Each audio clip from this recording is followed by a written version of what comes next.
Dieron a Pilato que se les quebraran las piernas a los crucificados y que fueran quitados de allí. Entonces le pidieron a Pilato que les quebraran las piernas. ¿Para qué? ¿Qué se imagina? Para que muriesen más rápido. Correcto, Nicolás, mejor dicho, para que murieran más rápido, para acelerarles la muerte. Les explico por qué.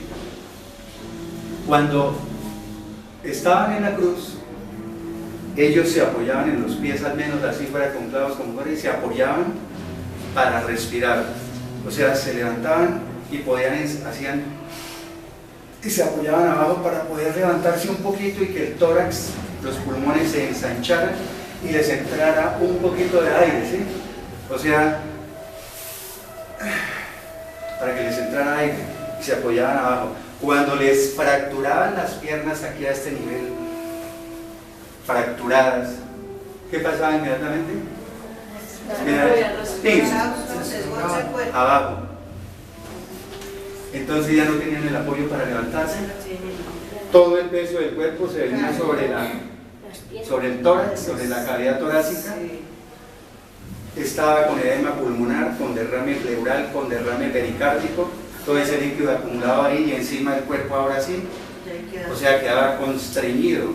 Había una constricción en los pulmones ya no podían ni siquiera, porque quedaban ahí. Entonces, asfixia. Esa era la tortura más grande en la crucifixión, la asfixia. Y para eso les quebraban. Entonces se morían rapidísimo. ¿Ya? Y en las condiciones que venía el Señor Jesucristo, ni se diga. Sin embargo, todo el mundo se pregunta, muchos crucificados, apenas los crucificaban, se morían los ratos. Y el Señor Jesucristo duró mínimo 3 horas.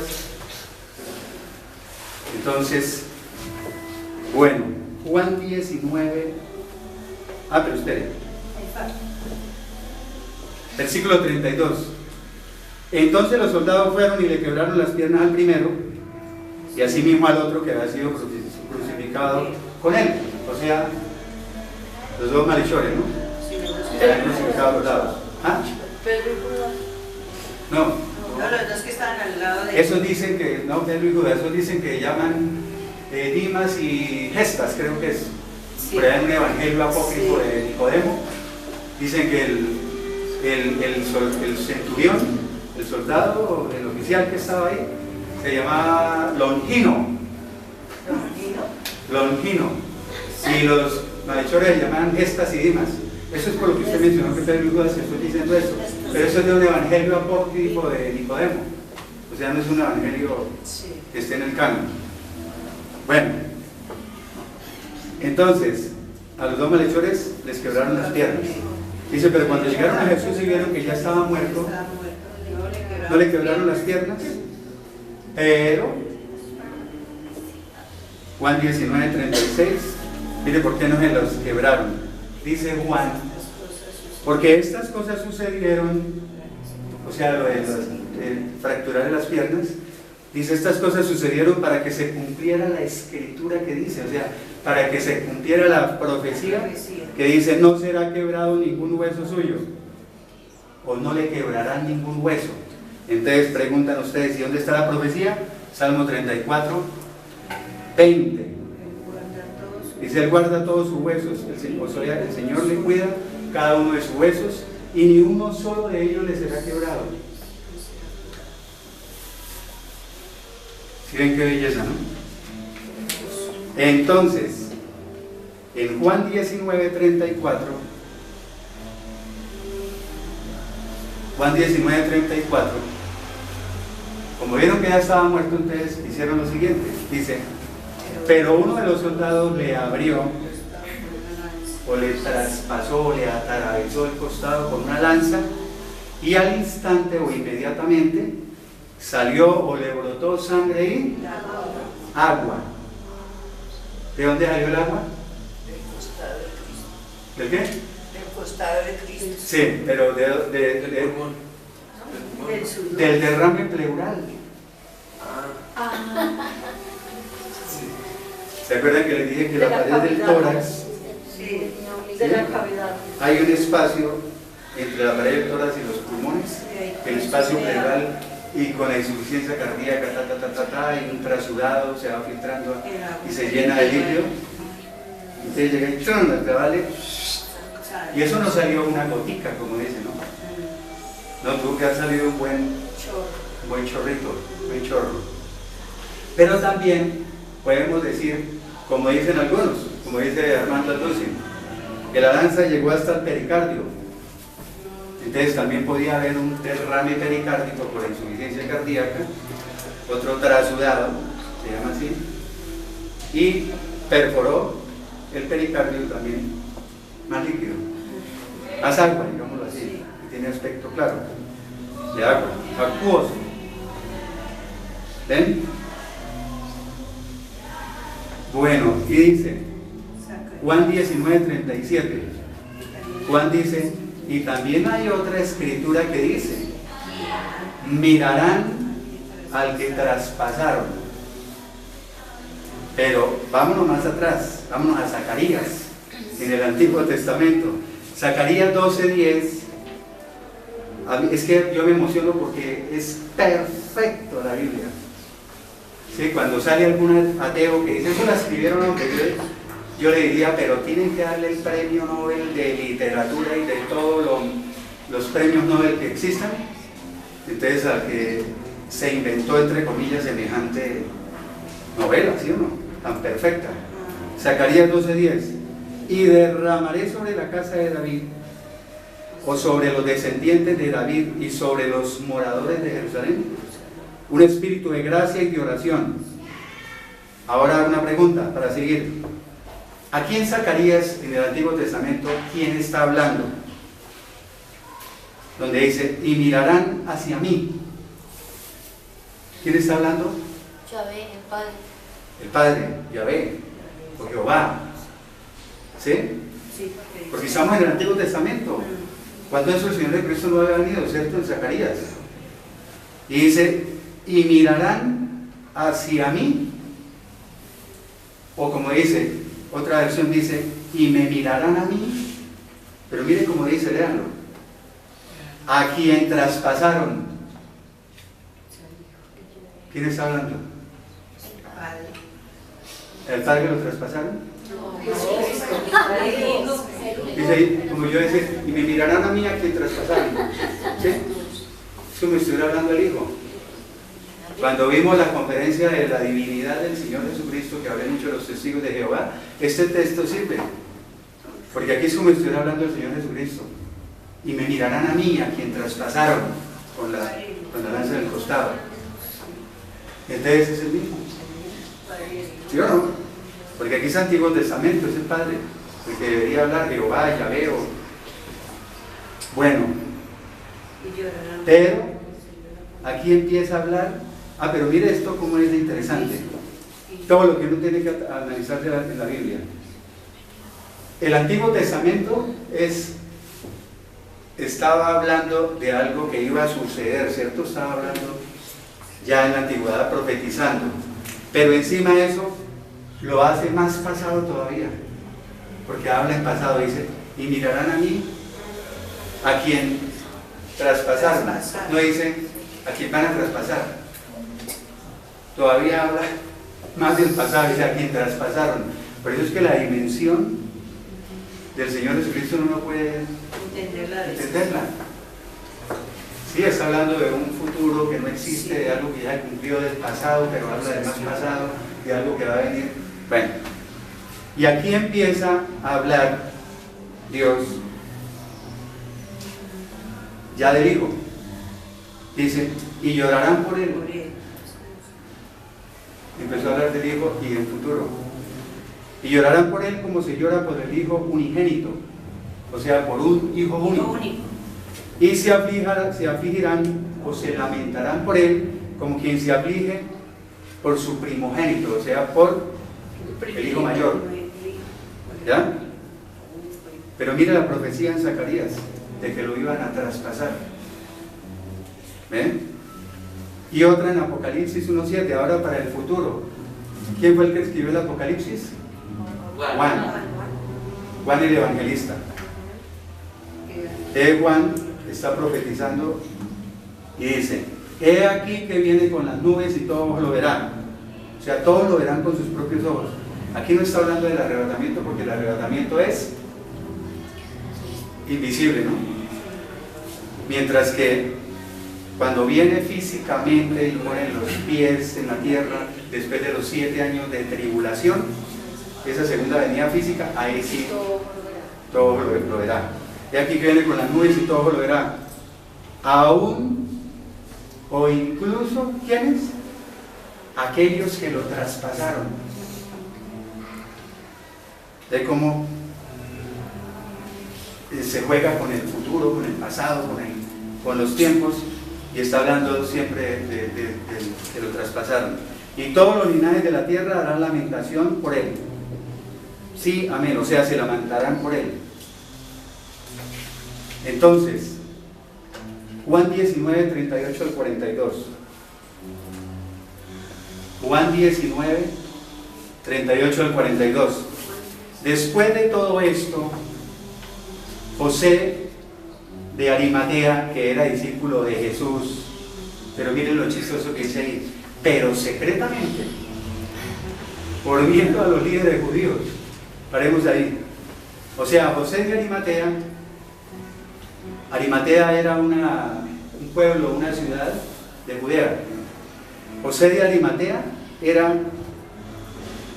un hombre rico, pero no solamente eso, era también un miembro honorable y prominente del Concilio Supremo Judío, o de la Junta Suprema de los Judíos. ¿Ya? Y la palabra dice de José de Arimatea, porque a veces esto no lo dicen en las predicaciones, que era un varón bueno y justo, que también estaba esperando el reino de Dios, y que no estuvo de acuerdo con la decisión ni con la conducta de los otros líderes religiosos. O sea, José de Arimatea pertenecía al Sanedrín, era un líder religioso. El único defecto que tenía era que era como muchos cristianos hoy en día, era de la secreta, de la policía secreta. O sea, porque dice que era discípulo de Jesús, pero secretamente, o sea, en secreto. Hay cristianos que llevan 20 años en una empresa y nadie sabe que es cristiano. Nunca cuenta. No dicen nada, no predican, no hablan de Dios, no hablan de la palabra, nada. Bueno, entonces el único defecto que tenía José de Arimatea. Él fue y le pidió a Pilato, le rogó a Pilato que le permitiera llevarse el cuerpo de Jesús, y Pilato se lo concedió, o sea, Pilato le permitió. Bueno, al menos ahí fue y se mostró, ¿cierto? Porque ir a pedir el cuerpo de Jesús, pues estaba reconociendo que era simpatizante por lo menos de Jesús. Entonces vino y se llevó el cuerpo de Jesús. Versículo 39. También Nicodemo, el que antes había visitado a Jesús de noche. ¿Se acuerdan de Nicodemo? Cuando vimos la predicación de tienes que nacer de nuevo. Sí. En el Evangelio de Juan, capítulo 3, dice que Nicodemo era un hombre prominente entre los judíos, pertenecía a los fariseos. Y dice que Nicodemo fue a ver de noche al Señor Jesucristo. Por eso dice que el que antes había visitado a Jesús de noche, y una noche fue y le dijo que bueno, que Jesús le dijo tienes que nacer de nuevo. ¿Sí se acuerdan ya? Sí. Digo, ¿cómo un hombre mayor se va a entrar otra vez al vientre de la madre y volver a nacer? También Nicodemo, el que antes había visitado a Jesús de noche, vino trayendo un compuesto de mirra y aloe, o aloe, tiene tilde en la A. Un compuesto de mirra y aloe, o una mezcla. La mirra, ¿para qué sirve? Con eso de ahí lo utilizan para los perfumes. Eso que ¿Ya? colocan en Semana Santa. El incienso, también utilizan la mirra para el incienso. Correcto, gracias por ese aporte. Bueno, y entonces dice que trajo como 100 libras de esa mezcla. 100 libras griegas, ¿no? antiguas, que son como 75 libras hoy. En todo caso, la Biblia habla de más o menos 30 kilos. Dice, tomaron entonces el cuerpo de Jesús y lo envolvieron en lienzos, en lienzos de lino, ¿no? O en vendas, con las especias aromáticas, según la costumbre de sepultar entre los judíos. O sea, ellos sepultaban así a sus muertos. La mirra sepultaba para, la mirra, perdón, se utilizaba para embalsamarlos. O sea, untaban el cuerpo con esa mezcla, untaban las vendas y lo envolvían. Versículo 41. Y en el lugar donde Jesús fue crucificado había un huerto, y en el huerto había un sepulcro nuevo, en el cual aún no habían puesto a ninguno, o sea, todavía no habían sepultado a nadie en esa tumba. Esa tumba era de un hombre rico que era José de Arimatea. O sea, esa tumba la hizo José de Arimatea para él mismo. Sí. Versículo 42. Por causa del día de la preparación de la Pascua de los judíos. Y por aquel. Versículo 42. Sí. Y porque aquel sepulcro estaba cerca, allí pusieron a Jesús. O sea, tocaba bajarlo rápido, encerrarlo rápido. Eso es lo que están queriendo decir. Porque acuérdense que el día judío comienza ¿a qué horas? A las 6 de la tarde. Y como era viernes y ya iban a ser las 6 de la tarde, ahí comenzaba el día judío, o sea, el sábado. Ustedes no podían dejarlo ahí colgando, como dicen. Ahora miren lo que Pedro, antes de Pedro. Voy a leer un texto, Juan 1:11, si quieren anotarlo. Juan 1:11 dice, a lo que era suyo, vino. El Señor Jesucristo, ¿no? Sí. O sea, vino a los de su propio pueblo, pero los suyos no lo recibieron, o sea, los judíos lo rechazaron. Sí. Entonces, miren a Pedrito en Hechos 2:36, lo que dice.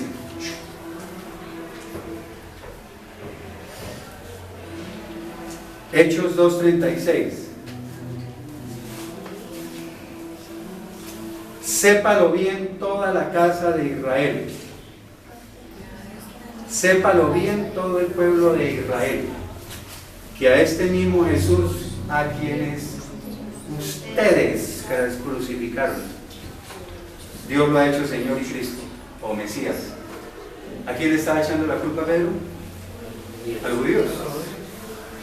Ahí de frente les digo, este mismo Jesús a quien ustedes crucificaron. En Hechos 4:10 dice lo mismo, confirma, sepan todos ustedes y todo el pueblo de Israel que este hombre está aquí sano, o sea, un hombre que había sanado, curado, dice, este hombre está aquí sano en presencia de ustedes en el nombre de Jesucristo de Nazaret, a quien ustedes crucificaron. Siguió echándole la culpa, pero a quien Dios resucitó de los muertos. Por eso mucha gente dice, por eso a los judíos les ha ido como les ha ido, ¿no? Les ha ido muy mal durante toda su historia. Pero también ellos echaron la soga al cuello. En Mateo 27:25, anótenlo porque no lo traje. En Mateo 27:25, Nure lo tiene en la Biblia, ¿no? Dice que su sangre, dijeron los judíos, cuando estaban pidiendo que lo crucificaran y Pilato no queriendo, dijo que su sangre caiga sobre nosotros y sobre nuestros hijos. Así dijeron. Ahí sí se echaron la soga. Mateo 27:25, lean. Que su sangre caiga sobre nosotros y sobre nuestros hijos. O sea, ahí mismo ellos mismos echaron la maldición. Y terminamos con Isaías 53, versículos 3 al 12. Aquí Isaías, también en el Antiguo Testamento, muchísimos años antes de que viniera el Señor Jesucristo, ¿cierto? Sí. Isaías también profetizó todo sobre la crucifixión. Dice, fue despreciado y desechado entre los hombres, varón de dolores y experimentado en quebranto, y como uno de quienes escondimos el rostro, fue despreciado y no lo estimamos. ¿Qué es eso de que como uno de quienes escondimos el rostro? O sea que nos hicimos los locos. Los que no ¿Sí? miran, O sea, le dimos la espalda y desviamos la mirada. No lo tuvimos en cuenta, o sea, no nos importó, no lo apreciamos. Versículo 4, ciertamente Él llevó sobre sí nuestras enfermedades, o cargó con nuestras enfermedades, y sufrió o soportó nuestros propios dolores. Con todo, o sea, como diciendo, a pesar de todo eso, nosotros lo tuvimos por azotado, por herido de Dios y abatido. ¿Qué quiere decir eso? Que pensamos que sus dificultades eran un castigo de Dios, ¿sí? Y un castigo por sus propios pecados. Versículo 5. Mas Él fue herido por nuestras rebeliones. Hay una versión de la Biblia que dice, pero Él fue traspasado por nuestras transgresiones y molido por nuestros pecados, por nuestras iniquidades. El castigo de nuestra paz, o el castigo por nuestra paz, fue sobre Él, o cayó sobre Él, para que quede más claro. O sea, por darnos la paz, esa paz que está por encima de todo entendimiento, por darnos la paz, cayó sobre Él el castigo. Perdón. Y por sus llagas, por su herida fuimos nosotros curados o sanados. Versículo 6. Ahí está. Todos nosotros, ahí está.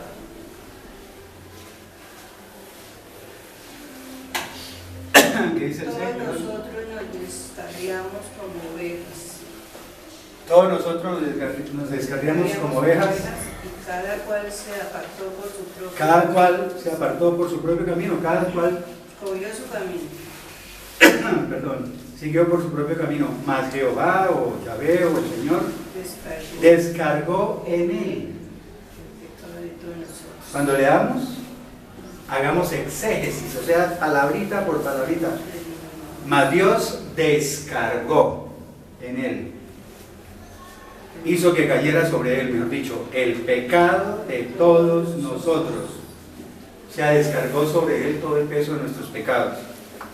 Versículo 7.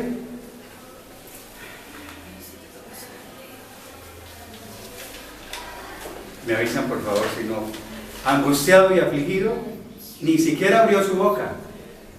O sea, jamás emitió una queja. Como un cordero fue llevado al matadero, y como una oveja delante de sus trasquiladores, enmudeció. Enmudeció, ¿no? No abrió su boca. Las ovejitas, ustedes saben, ¿no? ¿Cómo son? Eso ni protestan, la están trasquilando y eso ahí. En la humildad más grande. Sí.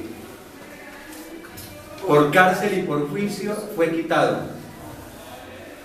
Por cárcel y por juicio fue quitado, dice la versión Reina Valera 60, que si uno lee, dice qué querrá decir eso. En el griego original dice, fue humillado y no le hicieron justicia. Eso quiere decir. O sea, fue condenado injustamente. Y en cuanto a su generación, su historia, ¿quién la contará? El griego original dice, ¿quién puede hablar de sus descendientes?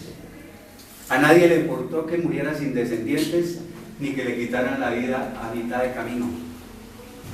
Porque él fue cortado de esta tierra de los vivientes, o arrancado, y por la rebelión de mi pueblo, aquí está hablando Dios, ¿no? O sea, Isaías escribía, pero aquí está hablando Dios, digamos, dictándole.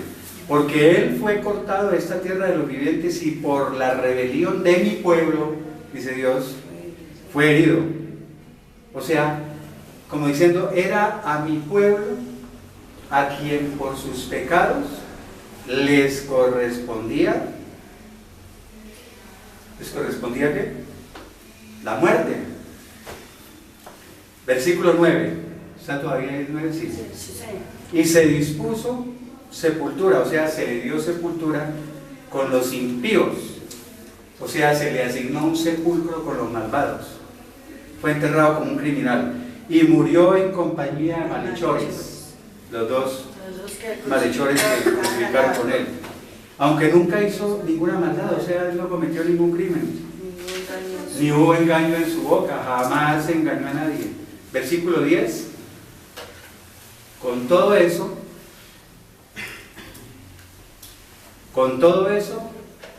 Jehová quiso quebrantarlo, ¿sí? Quiso quebrantarlo, sujetándolo o sometiéndolo ¿a qué? A padecimiento. O sea, Dios lo hizo quebrantar y lo hizo padecer. Cuando haya puesto su vida, o sea, cuando se entregue a sí mismo como ofrenda para su expiación de pecado, o sea, cuando haya dado su vida como una ofrenda para expiar los pecados de nosotros, verá linaje, o sea, verá su descendencia y vivirá por largos días, y la voluntad de Jehová o el Yahvé en su mano prosperará. O sea, por medio de Cristo se verá prosperada la voluntad del Señor. Versículo 11. Él verá el fruto de la aflicción de su alma y quedará satisfecho. ¿Qué quiere decir eso? ¿Se acuerdan que tenía su alma llena de tristeza, muy afligida? Entonces dice, él verá el fruto de la aflicción de su alma. O sea, toda esa aflicción que pasó, va a ver el fruto y quedará satisfecho. O sea, cuando vea todo lo que se logró mediante su angustia, va a quedar satisfecho. Por medio de su conocimiento, o sea, los que lo conocemos, por medio de su conocimiento, dice, mi siervo justo, hablando Dios, o sea, Cristo, justificará a muchos, porque Él mismo llevará o cargará sobre sí las iniquidades o los pecados de ellos. Justificará a muchos, o sea, se recibe al Señor Jesucristo verdaderamente, no aguas tibias, no cristibios, y nos justifica cuando lo recibimos, nos declara libres de culpa. Versículo 12, por lo tanto yo le daré parte entre los grandes, o sea, y con los fuertes, o sea, con los poderosos repartirá despojos, dice ahí en la Reina Valera 60, o sea, repartirá el botín, o con ellos participará del triunfo, por cuanto derramó su vida o su alma hasta la muerte y fue contado entre los pecadores. O sea, se le culpó como a un pecador, ¿no? Llevó sobre sí mismo el pecado de muchos, pero mire lo que hizo, y oró, o sea, intercedió a favor de los transgresores, a favor de nosotros los pecadores. Bueno, terminamos. Y lo que debe quedar claro es esto. Hay personas que siguen pecando y dicen, ya el Señor Jesucristo pagó por todos mis pecados. ¿Sí? Ya Él pagó por todos mis pecados pasados, presentes y futuros, y piensan que eso es una licencia, un permiso para seguir pecando, ¿no? Cuando uno lee esto dice, no, ¿cómo se me ocurre que voy a seguir pecando después de todo lo que hizo por mí? ¿Verdad? Esa es la lección más grande que debe quedar, y que esto nos está enseñando a estudiar la palabra, para ser mejores personas, a estudiar la palabra y ver tanta riqueza que tiene la palabra de Dios. Bueno, vamos a orar. Muchas gracias.